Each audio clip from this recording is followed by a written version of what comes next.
Party, आम आदमी party, आम आदमी पार्टी, अरविंद केजरीवाल, अरविंद केजरीवाल, अरविंद केजरीवाल, अरविंद केजरीवाल, आम आदमी पार्टी, आम आदमी पार्टी,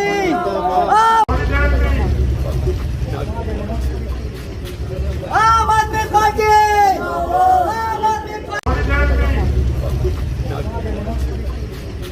आम आदमी पार्टी, आम आदमी पार्टी, हमारे आज के मुख्य अतिथि अनुराग ढंडा जी आपके बीच पहुंच चुके हैं। आप अपना स्थान ग्रहण। उस देश में भारतीय जनता पार्टी ने ऐसे हालात पैदा कर दिए कि 2 महिलाओं को नग्न अवस्था में मणिपुर में घुमाया गया, उनका वीडियो वायरल किया गया और इस बात को लेके भारतीय जनता पार्टी में कोई चिंता नहीं है, प्रधानमंत्री की तरफ से कोई बयान नहीं आया। इसको लेकर के बहुत ज़बरदस्त गुस्सा लोगों के बीच में है और उसी आक्रोश को प्रदर्शित करने के लिए आम आदमी पार्टी कल एक बहुत विशाल आक्रोश मार्च सोनीपत के अंदर पूरे हरियाणा की भावनाओं को सामने रखने के लिए, पूरे हरियाणा की भावनाओं को प्रदर्शित करने के लिए सोनीपत में एक महामार्च, एक महाप्रदर्शन आम आदमी पार्टी करने जा रही है, ताकि देश की सरकार को ये पता चले कि देश के हर हिस्से से मणिपुर में जो कुछ हो रहा है उसके खिलाफ आवाज़ बुलंद हो रही है और लोगों के बीच में उसको लेकर के बहुत गुस्सा है। हरियाणा में भी ऐसी कई घटनाएं हम देख चुके हैं, जिसमें हरियाणा की पहलवान बेटियों का मामला ले लीजिए या फिर जूनियर कोच का मामला ले लीजिए, जिस मामले में अभी तक भी चार्जशीट फाइल नहीं होने दी गई राजनीतिक प्रभाव के चलते, और संदीप सिंह को मंत्री बना के बिठाया हुआ है अभी भी सरकार में। तो ये सारी चीज़ें हरियाणा के लोगों के गुस्से को, आक्रोश को और बढ़ा रही हैं, भारतीय जनता पार्टी के प्रति नफरत को और ज़्यादा बढ़ा रही है।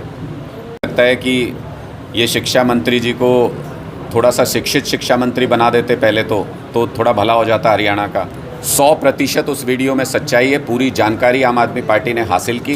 भारतीय जनता पार्टी की एक घटिया साजिश, जिसमें ये बीजेपी वाले कहते तो थे आपदा में अवसर, आपदा में अवसर, लेकिन हमने कभी सपने में भी नहीं सोचा था कि आपदा में घटिया राजनीति करने का अवसर हरियाणा की सरकार तलाश लेगी।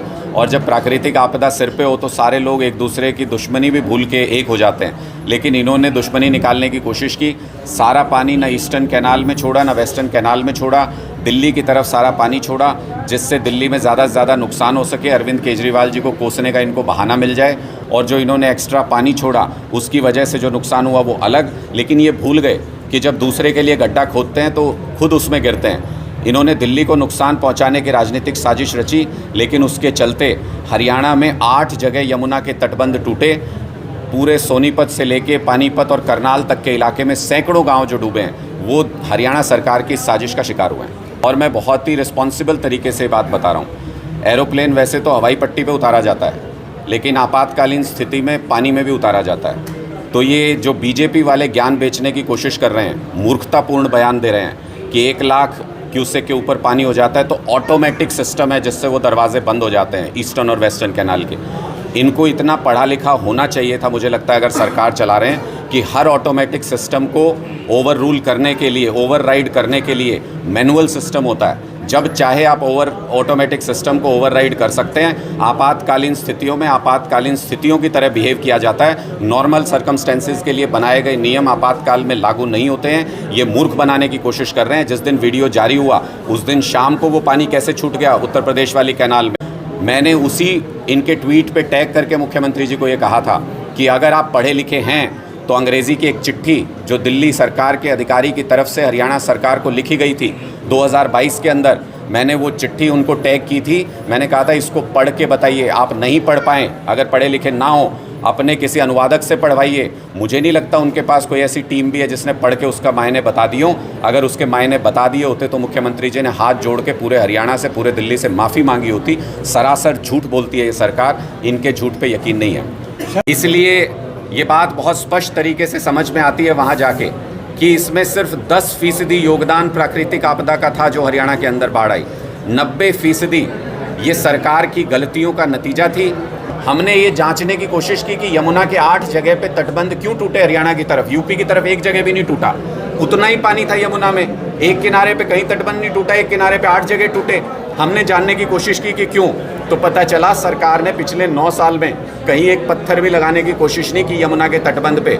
1978 के बाद तटबंध मजबूत करने के लिए काम नहीं हुआ, अलग अलग सरकारों ने काम नहीं किया।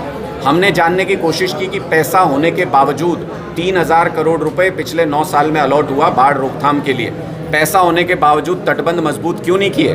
तो देखिए, मुझे लगता है कि हरियाणा के अंदर कांग्रेस में बहुत ज़बरदस्त गुटबाजी है और ये आपस में लड़के ही ख़त्म हो जाएंगे, ऐसी स्थिति इनके यहाँ पर आ गई है। एक तरफ भूपेंद्र हुड्डा जी का गुट है, एक तरफ रणदीप सुरजेवाला जी का गुट है। भूपेंद्र हुड्डा जी की मीटिंग को दूसरा गुट डिस्टर्ब करने की कोशिश करता है और रणदीप सुरजेवाला जी जो दूसरा गुट है उसकी मीटिंग को भूपेंद्र हुड्डा जी के समर्थक डिस्टर्ब करने की कोशिश करते हैं। एक गुट दूसरे गुट का संगठन नहीं बनने देगा, दूसरा गुट पहले गुट का संगठन नहीं बनने देगा। ये लोग आपस में लड़ के ख़त्म हो जाएंगे। ये लोग कुर्सी के लिए लड़ रहे हैं, पार्टी के अंदर और बाहर पावर के लिए लड़ रहे हैं। आम लोगों की इनको कोई चिंता नहीं है। कि मुख्यमंत्री जी तो हेलीकॉप्टर में घूमते ही थे, हवाई सर्वे करते ही थे। विपक्ष को तो ज़मीन पे उतरना चाहिए, लोगों के दुख दर्द में शामिल होना चाहिए। विपक्ष के नेता भूपेंद्र हुड्डा जी भी जहाज़ के अंदर घूम करके उन्होंने खाना पूर्ति कर दी कि मैंने बाढ़ग्रस्त इलाकों का दौरा कर लिया है। ये सारी तस्वीरें हरियाणा के लोग बहुत साफ तरीके से देख रहे हैं और आम आदमी पार्टी को एक अच्छे विकल्प के रूप में पहचान रहे हैं।